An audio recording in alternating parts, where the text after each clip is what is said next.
الرحمن الرحيم. بسم الله الرحمن الرحيم. الحمد لله رب العالمين، والصلاة والسلام على أشرف الأنبياء والمرسلين سيدنا محمد وعلى آله وصحبه أجمعين. وبعد، أولا إلهي أيام هذا إسكاله مرة بعد يمسد حاد إلهي أيام مهل علنا وحنقول مهل علنا جوش تاريخها وما أنت إلهي ونقاسيي وحن شغلنا دقمة عالدر وحن إلهي وشكرنا إنه ما أنت جوش ونقاسيي نحكي عدو هذا فرصة قلنا وما أنت إسكودي سمايي ما ربنا هراء كسمايان waxaan ilaahay uga shukrinayna xoogga dalka waxaan uga shukrinayna guusha uu gaarsiiyay markii labaad waxaan u mahadcelinayaa ciidanka xoogga dalka Soomaaliyeed iyo ciidamada deegaanka oo xaquuqdirka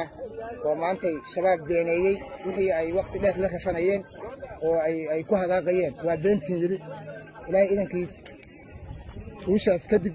waxaan soo bandhigi doonaa jabkii iyo dhibaatadii gaartay waxa yaala meydadkoodii baa yaala saacadaas waa aadana waxaan la wadaagi doonaa shaashadaha iyo telefishinada qaranka iyo bayjka wax laga daawado ayaan la wadaagi doonaa sidaas arna klibka yarka arna inaan duubno mahadcelinta marka koowaad ilaahay baan u mahadcelinaynaa guusha uu gaarsiiyay inuu noo siyaadiyana waa ka rajaynaynaa marka labaadna waxaan u mahadcelinayaa ciidanka xoogga dalka Soomaaliyeed khaasatan waxaan si gaar ah ugu mahadcelinayaa ciidanka la yiraahdo Gorgor oo muujiyay dabar aday gooni aan muujiyay qofka waxa la yiraahdo qofkaan u mahadcelinin bini'aadanka ilaahay u mahadceliyay si gooni ayaan ugu mahadcelinayaa ciidanka xoogga dalka Soomaaliyeed ma kala guuleysay waa wada guuleysteen shabaab meydkoodii baa yaala wixii naga dhintay ilaahay ha u naxariisto naga shiiday waxa dhaawacana waxaan leenahay ilaahay ha noogu baydhayo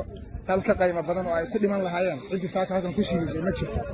ayagoo cadow la dagaalamaya bay shiideen kuwa dhaawacana waxaan leenahay ilaahay ha noo caafiyo guushaasna waxay noqon doontaa guul taariikhiya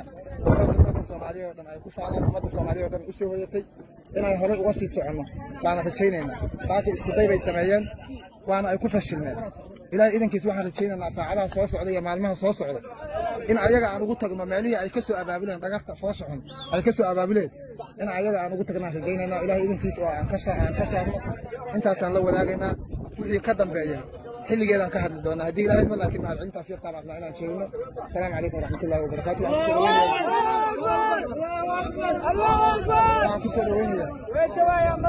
ku soo dhaweynayaa guddoomiyaha degmada oo asaguna kelmadiisa oranayaan aan ku soo dhaweynayaa ku soo dhawow بسم الله الحمد لله ثم الصلاة والسلام على رسول الله صلى الله عليه وعلى آله وصحبه وسلم أجمعين وبعد أولا الله سبحانه وتعالى يا مهد أسقناتي oo maantay gacanteena sare mariyay kooxii khawaarijta ahay oo nabadiidka ahay ummadda dhibaataynaya muddo isku daygii ay la foolanayeen oo ay muddo culculayeen isku dayayeen inay deegaanka ay dadkan ku dhibaateeyaan marka ilaahayda ma hadda guushaasna gaarsiiyay maantay waxay isku dayeen sidii ay meelaha qaar ba isku dayi jireen dhibaato u gaarsiin jireen qaarkoodna ugu fashilmi jireen waxay isku dayeen in halkan dhibaato ka geystaan maantay laakiin ilaahay subxaanahu wa tacaala ayaa waa beentiin yiri